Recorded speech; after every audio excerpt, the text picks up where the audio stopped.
السلام علیکم ورحمۃ اللہ وبرکاتہ۔ ان الحمدللہ والصلاۃ والسلام علی رسول اللہ، اما بعد۔ محترم ناظرین کرام اور عزیز طلبہ، کتاب بلوغ المرام کے درس میں آپ کا خیر مقدم ہے۔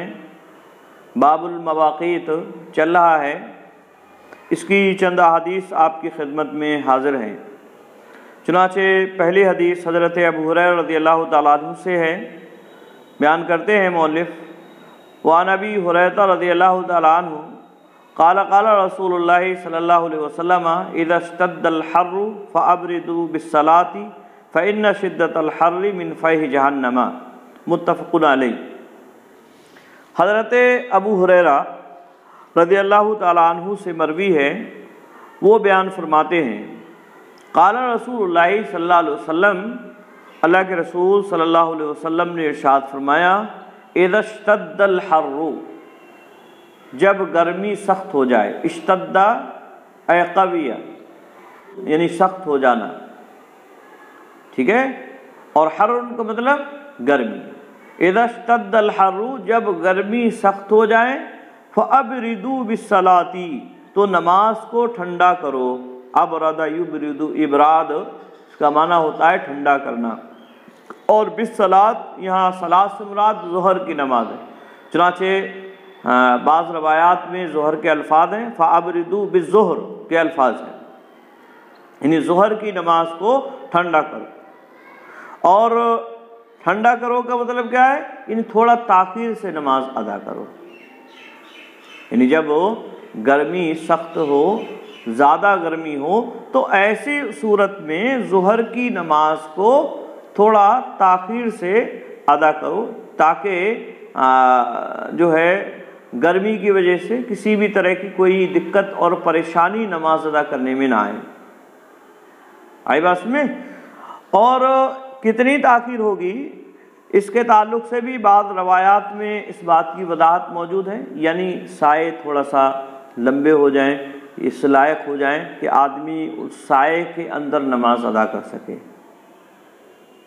ٹھیک ہے، یعنی سایہ اتنا ہو جائے کہ اس کے سائے میں دیوار وغیرہ کے وہ سائے میں نماز ادا کرنے کے لائق ہو جائے۔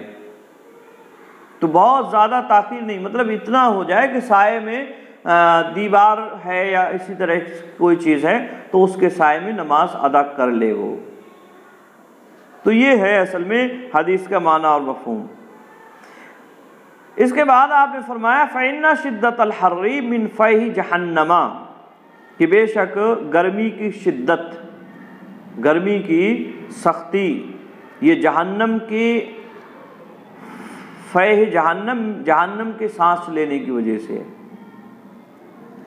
فاح یفیح فیحن، تو فیح جو ہے فا کے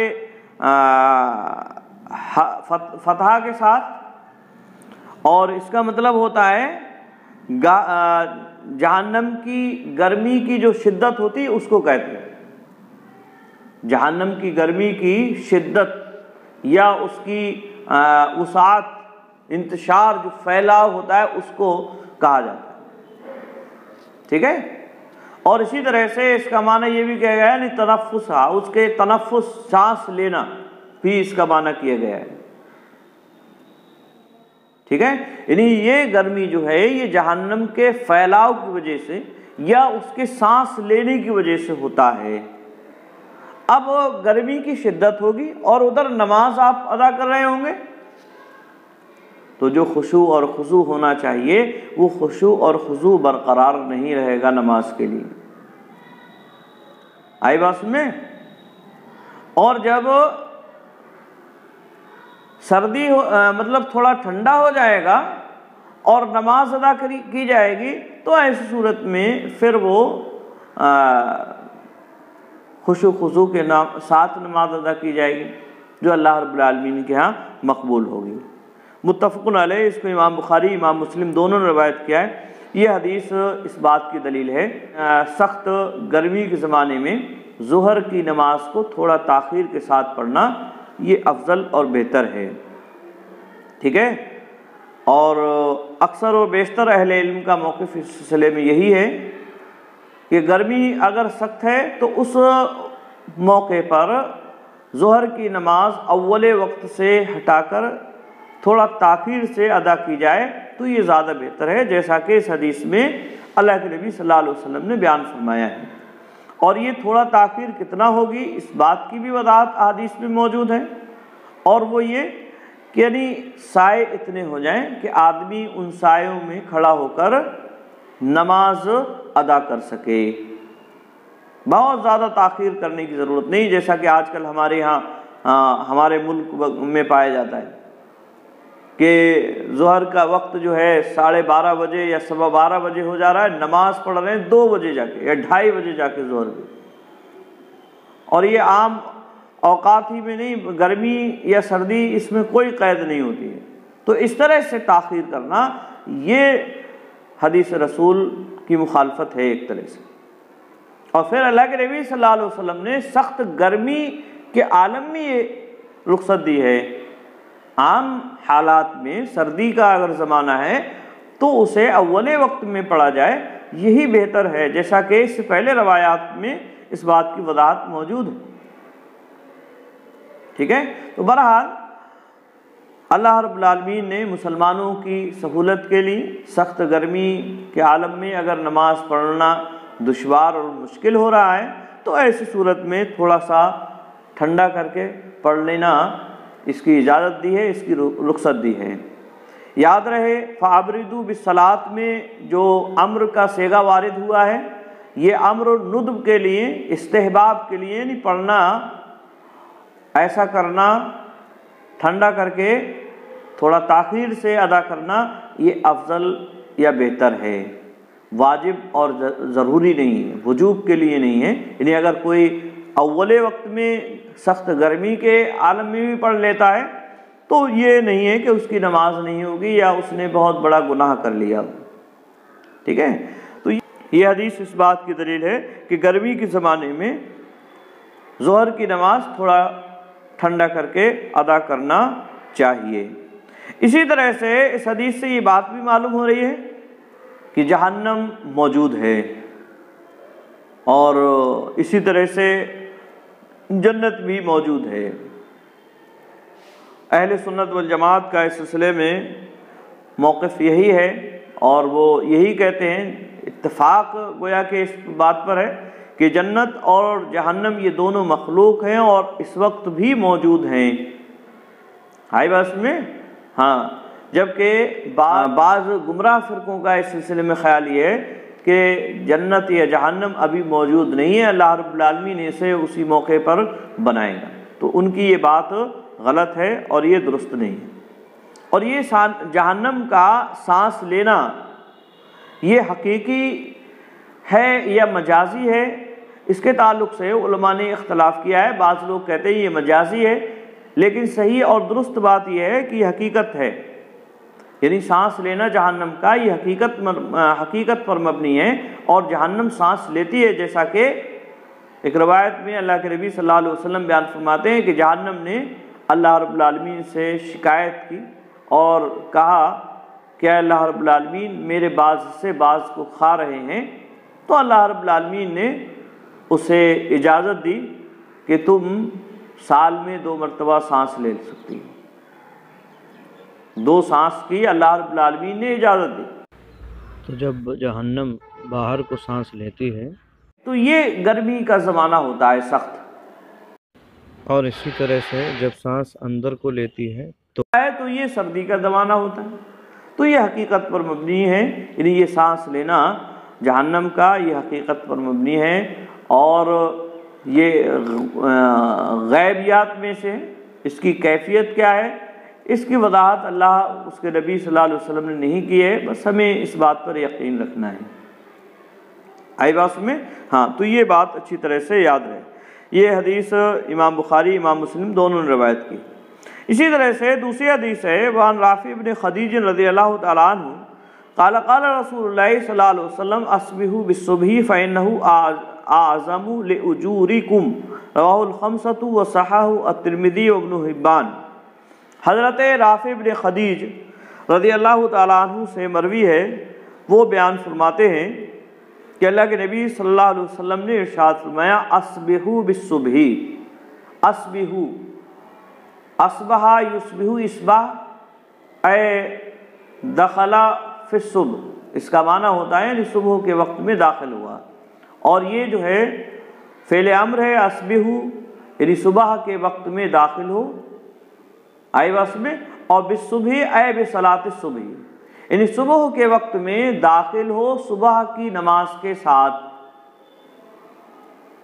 اور حدیث کا معنی اور مفہوم یہ ہے یعنی صبح کی نماز اس وقت پڑھو جب صبح کا وقت یقینی طور پر واضح ہو جائے، یعنی جب صبح صادق یا فجر کا وقت جو ہے وہ واضح ہو جائے، بالکل اس میں کسی بھی طرح کا شک و شبہ نہ رہے، اس وقت صبح کی نماز ادا کرو، اور شک اگر کسی طرح کا ہے تو اس وقت نماز ادا نہ کرو۔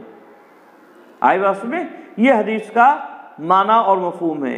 فَإِنَّهُ أَعْظَمُ لِأُجُورِكُمْ کیونکہ یہ تمہارے اجروں کو بڑھانے والا ہے، یعنی تمہارے اجر و ثواب کو زیادہ کرنے والا ہے۔ تو حدیث کا ایک معنی یہی ہے جو آپ کے سامنے رکھا گیا ہے، یعنی جب یقینی طور پر صبح واضح ہو جائے اور شک و شبہ نہ رہے بالکل، تو اس وقت جو ہے صبح کی نماز ادا کرو، جیسا کہ امام احمد بن حنبل اور اسی طرح سے اور دیگر ائمہ نے اس حدیث کا معنی یہی بیان فرمایا ہے۔ یاد رہے اسبحوا یہاں الفاظ ہیں، بعض روایات میں اسفروا بالفجر کے الفاظ بھی ہیں، اور یعنی جو ہے معنی اور مفہوم دونوں کا ایک ہی ہوگا، یعنی صبح کی نماز اس وقت ادا کرو جب یقین ہو جائے کہ صبح صادق ہو چکی ہے۔ آئی بات میں؟ اور ایک معنی اس کا یہ بھی کیا گیا ہے، یعنی اسبحوا بالصبح یا اسفروا بالفجر کا، یعنی فجر کی نماز اس وقت پڑھو جب فجر روشن ہو جائے، یعنی خوب روشنی پھیل جائے۔ آئی بات میں؟ اضاء الفجر واشرق یعنی جب فجر روشن ہو جائے اور چمک ہو جائے، یعنی تو یہاں جو ہے تاخیر سے گویا کہ پڑھنا ایسی صورت میں یہ بہتر ہوگا، لیکن اس معنی اور مفہوم کے اعتبار سے یہ حدیث اس سے پہلے جو روایات گزری ہیں جن میں یہ بیان کیا گیا کہ اللہ کے نبی صلی اللہ علیہ وسلم فجر کی نماز غلس میں پڑھتے تھے، ان احادیث کے یہ معنی اور مفہوم خلاف ہوگا، کیونکہ غلس میں اللہ کے نبی صلی اللہ علیہ وسلم نماز پڑھ رہے ہیں۔ آئی بات میں؟ ہاں، تو یہ جو ہے حدیث اس معنی اور مفہوم کے اعتبار سے امام حنیفہ رحمہ اللہ کا موقف اس سلسلے میں یہی ہے کہ صبح کی نماز کو تاخیر کے ساتھ پڑھا جائے یہاں تک کہ خوب روشنی ہو جائے، اس وقت ادا کیا جائے، تو یہ افضل اور بہتر ہے۔ تو یہ اصل میں امام حنیفہ اور احناف کے ہاں حدیث کا معنی اور مفہوم ہے، لیکن ایسی صورت میں یہ حدیث غلط والی جو احادیث ہیں اس سے پہلے گزری ہیں ان احادیث کے خلاف ہوگا، ان احادیث کا یہ مفہوم جو ہے اس حدیث کے پھر خلاف ہوگا۔ آئی بات میں؟ اور اسی طرح سے ان تمام احادیث میں تطبیق کے ارادے سے ایک بات یہ بھی کہی گئی ہے، یعنی نماز کی جو ابتدا ہو وہ غلس میں کی جائے، لیکن جو صورتیں پڑھتے تھے وہ 60 سے 100 آیات تک آپ صلی اللہ علیہ وسلم کے پڑھنے کا معمول رہا، یعنی غلس میں آپ پڑھتے تھے، پھر نماز پڑھتے پڑھتے اور یہاں تک کہ روشن ہو جایا کرتا تھا، صبح خوب روشن ہو جایا کرتی تھی۔ یہ جو ہے حدیث میں اصل میں معنی اور مفہوم ہے، یعنی نماز جب قائم کرو تو غلس ہو، اور جب فارغ ہو تو وہ صبح روشن ہو چکی ہو، یہ حدیث کا معنی اور مفہوم ہے، جیسا کہ بعض علماء نے اس بات کی وضاحت کی ہے۔ تو اس طرح سے دونوں احادیث میں تطبیق ہو جاتی ہے، اور ظاہر سی بات ہے جب نماز کی قرأت لمبی ہوگی تو اس میں جو ہے اجر و ثواب بھی زیادہ ہوگا، اجر و ثواب بھی کیا ہے زیادہ ہو جائے گا پھر سے۔ تو یہ 3 معنی اور مفہوم اس تعلق سے بیان کیے گئے ہیں، لیکن صحیح بات اس سلسلے میں یہی ہے کہ نماز غلس میں ادا کی جائے اور قرات لمبی ہو، جیسا کہ اللہ کے نبی صلی اللہ علیہ وسلم سے ایسا ثابت ہے، لیکن یہ کوئی ضروری نہیں ہے کہ اتنی لمبی کرنا لازمی اور ضروری ہی ہے کہ صبح روشن ہو جائے خوب، کیونکہ بعض روایات میں اس طرح کی بھی بات احادیث مروی ہیں کہ صحابیات نماز میں حاضر ہوتی تھیں فجر کی نماز میں تو وہ اندھیرے ہی ہوتا تھا اور اندھیرے میں وہ اپنے گھروں کو نکل جایا کرتی تھی، اندھیرے میں ہی وہ اپنے گھروں میں نکل جایا کرتی تھی۔ تو حدیث کا معنی یہ ہوگا، یعنی نماز کی ابتدا جو ہے وہ غلس میں ہو اور جو انتہا ہے وہ اسفار میں ہو، تو دونوں حدیثوں پر عمل ہو جائے گا۔ کبھی کبھار ایسا بھی ہو، کبھی کبھار آپ اندھیرے ہی میں ختم کر دیتے تھے، تو 60 سے 100 آیات تک آپ صلی اللہ علیہ وسلم کے پڑھنے کا معمول تھا اس تعلق سے، جیسا کہ اس سے پہلے اس معنی کی حدیث بیان کی جا چکی ہے۔ ٹھیک ہے، کہتے ہیں رواہ الخمسۃ، اس کو خمسہ نے روایت کیا، وصححہ الترمذی و ابن حبان، اور امام ترمذی اور ابن حبان نے اس حدیث کو صحیح قرار دیا ہے۔ اسی طرح سے اگلی حدیث ہے وعن ابی ہریرہ رضی اللہ تعالی عنہ ان نبی صلی اللہ علیہ وسلم قال من ادرک من الصبح رکعۃ قبل ان تطلع الشمس فقد ادرک الصبح ومن ادرک رکعۃ من العصر قبل ان تغرب الشمس فقد ادرک العصر، متفق علیہ۔ ولمسلم عن عائشہ رضی اللہ تعالی عنہا نحوہ وقال سجدۃ بدل رکعۃ ثم قال والسجدۃ انما هي الرکعات۔ حضرت ابو ہریرہ رضی اللہ تعالی عنہ سے مروی ہے، وہ بیان فرماتے ہیں کہ ان نبی صلی اللہ علیہ وسلم قال، بے شک نبی اکرم صلی اللہ علیہ وسلم نے ارشاد فرمایا، یعنی نبی اکرم صلی اللہ علیہ وسلم سے یہ روایت حضرت ابو ہریرہ بیان کرتے ہوئے کہہ رہے ہیں کہ آپ صلی اللہ علیہ وسلم نے فرمایا من ادرک من الصبح رکعۃ، جس نے صبح کی 1 رکعت پالی، قبل ان تطلع الشمس، قبل اس کے کہ سورج طلوع ہو، یعنی سورج طلوع ہونے سے پہلے 1 رکعت اس نے پالی۔ اور 1 رکعت کا معنی اور مفہوم کیا ہے؟ یعنی اس نے رکوع بھی پایا ہے اور اسی طرح سے سجدے وغیرہ بھی پائے ہیں، قیام بھی اس نے کیا ہے، تو یہ پوری چیزیں جو ہیں اس سے ادا ہوئیں اور اسی درمیان میں 1 ہی رکعت پڑھ پایا ہے اور سورج نکلنا شروع ہو گیا، تو آپ نے فرمایا فقد ادرک الصبح، تو اس نے صبح کی نماز پا لی۔ ادرک الصبح اے ادرک صلاۃ الصبح، یعنی اس نے صبح کی نماز پا لی، یعنی اس کی ادا مانی جائے گی یہ نماز۔ اب ظاہر سی بات ہے اس نے رکعت 1 پائی ہے تو اب یہ دوسری رکعت اسے ادا کرنا ہوگی، ایسا نہیں ہے کہ اب سورج نکلنے لگا ہے تو اب وہ اس کو چھوڑ کر سلام پھیر دے، بلکہ دوسری رکعت وہ سورج نکلتے ہوئے ہی ادا کرے گا۔ ٹھیک ہے، سورج نکلتے وقت نماز ادا نہیں کرنا ہے، لیکن اگر پہلے اس نے ادا کرنا شروع کر دی ہے، اب درمیان میں سورج نکلنا شروع ہوا ہے، تو اب ایسی صورت میں اسے وہ 1 رکعت جو ہے باقی اسے بھی پورا کرنا ہوگا۔ یہ معنی اور مفہوم ہے حدیث کا، یہ نہیں ہے کہ 1 رکعت اب اس نے پائی ہے تو اب اسی پر سلام پھیر کے بات ختم کرے، نہیں، اس کو وہ دوسری رکعت بھی ملانا ہوگی اور مکمل کرنا ہوگی۔ اس کے بعد فرمایا ومن ادرک رکعۃ من العصر، اور جس نے 1 رکعت عصر کی پائی، قبل ان تغرب الشمس، اس سے پہلے کہ سورج غروب ہوا، یعنی سورج غروب ہونے سے پہلے 1 رکعت پالی، فقد ادرک العصر، تو اس نے عصر پالی، یعنی عصر کی نماز اس نے پالی، یعنی اس کی یہ نماز ادا مانی جائے گی۔ ٹھیک ہے، تو یہ حدیث اس بات کی دلیل ہے کہ اگر کوئی آدمی فجر کی نماز 1 رکعت پا لے رہا ہے سورج طلوع ہونے سے پہلے، تو اس کی یہ نماز ادا مانی جائے گی اور قضا نہیں ہوگی یہ، ٹھیک ہے؟ کیونکہ اگر سورج طلوع ہو گیا ہے اور پھر اس کے بعد وہ نماز ادا کر رہا ہے تو پھر ایسی صورت میں وہ اس کی ادا نہیں مانی جائے گی، قضا مانی جائے گی، اور پھر ادا کا ثواب اسے نہیں ملے گا، قضا کا ثواب ملے گا۔ تو یہاں اگر ایک رکعت سورج طلوع ہونے سے پہلے اس نے پا لی ہے تو ایسی صورت میں گویا کہ اس کو ادا نماز کا ثواب ملے گا، ٹھیک ہے؟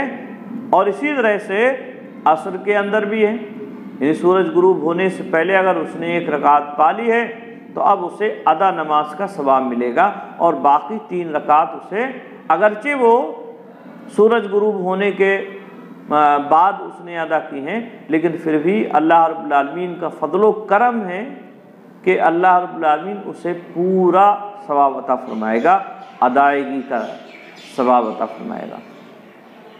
آئی بات میں؟ تو یہ ہے اصل میں حدیث کا معنی اور مفہوم۔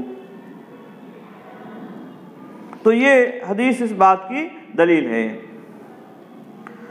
یہاں اس حدیث سے یہ بات معلوم ہو رہی ہے کہ عصر کا وقت غروب شمس تک ہے، جبکہ اس سے پہلے جو روایت گزری ہیں ان کے اندر اللہ کے نبی صلی اللہ علیہ وسلم نے بیان فرمایا عصر کا وقت اس وقت تک ہے جب تک کہ سورج میں زردی نہ آئے۔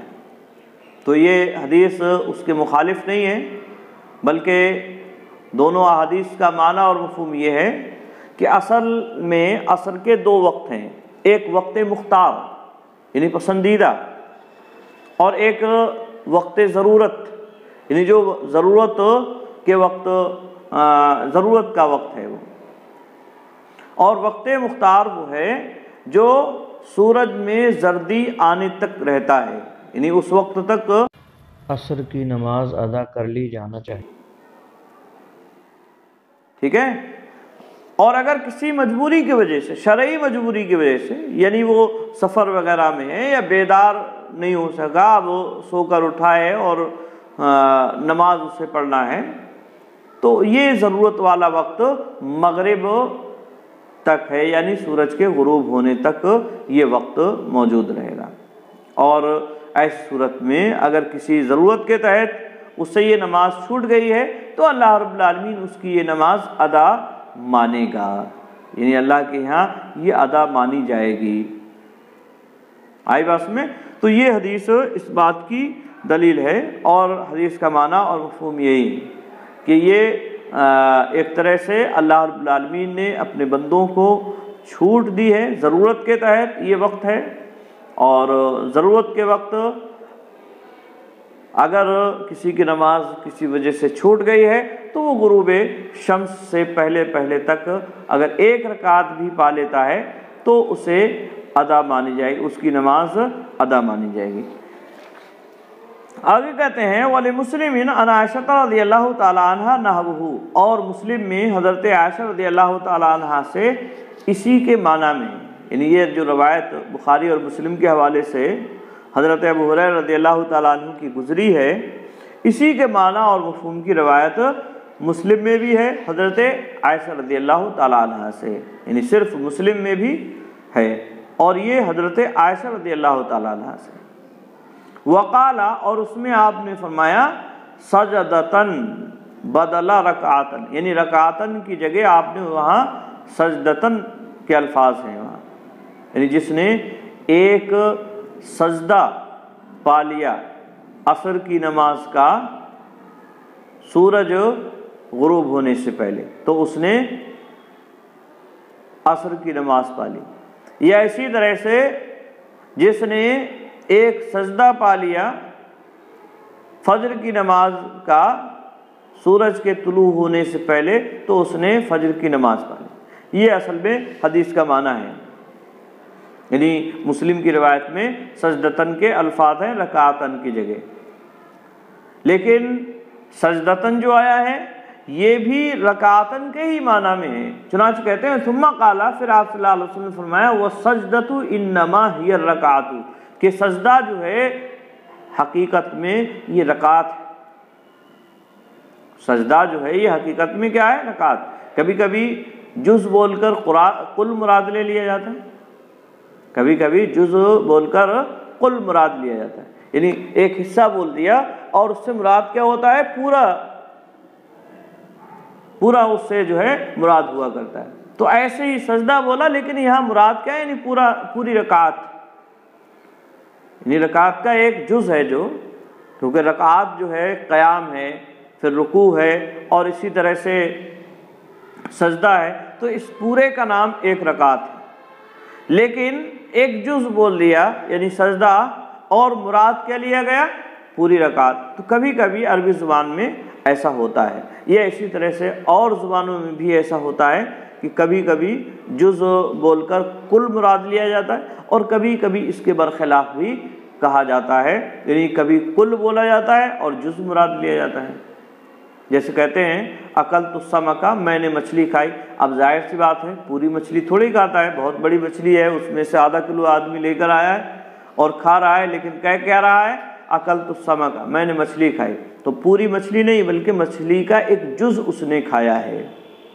تو یہ ہر زبان کا ایک قاعدہ ہے۔ یہاں بھی اللہ کے نبی صلی اللہ علیہ وسلم نے جو رکعتن کہا ہے تو اس سے مراد کیا ہے؟ یعنی ایک یہ سجدتن جو آپ صلی اللہ علیہ وسلم نے فرمایا ہے، تو یہاں سجدتن سے مراد کیا ہے؟ رکعتن، یعنی ایک رکعت جس نے پالی تو اسے یہ اجر و ثواب ملے گا، ٹھیک ہے۔ اور یاد رہے ادرکا کا معنی یہاں جو ہے، ادرکا رکعتن کا معنی کیا ہے؟ یعنی ادرکا ثواب رکعتن، یہ جو ہے فقط ادرک العصر جو کہا تو یہاں معنی اور مفہوم، یا اسی طرح سے ادرک الصبح جو کہا فقط ادرک الصبح، یا ادرک العصر جو کہا تو یہاں معنی ہے ادرک ثواب صلاۃ الصبح، یعنی صبح کی نماز کا جو ثواب اسے ملنا چاہیے وہ اس نے پا لیا، یا عصر کی نماز کا جو ثواب اسے ملنا چاہیے وہ اس نے پا لیا ہے، ٹھیک ہے۔ یہ جو ہے معنی اور مفہوم ہے، یہ نہیں ہے کہ اس نے نماز ادا کر لی اب وہ ایک ہی پہ سلام پھیر دے گا، بلکہ وہ 3 رکعت عصر کی یا 1 رکعت جو فجر کی ہے وہ اسے پورا کرنا ہوگی، تو یہ معنی اور مفہوم حدیث کا ہے، اسے اچھی طرح سے سمجھ لینا چاہیے۔ تو آج کے لیے بس اتنا ہی۔ السلام علیکم ورحمۃ اللہ وبرکاتہ۔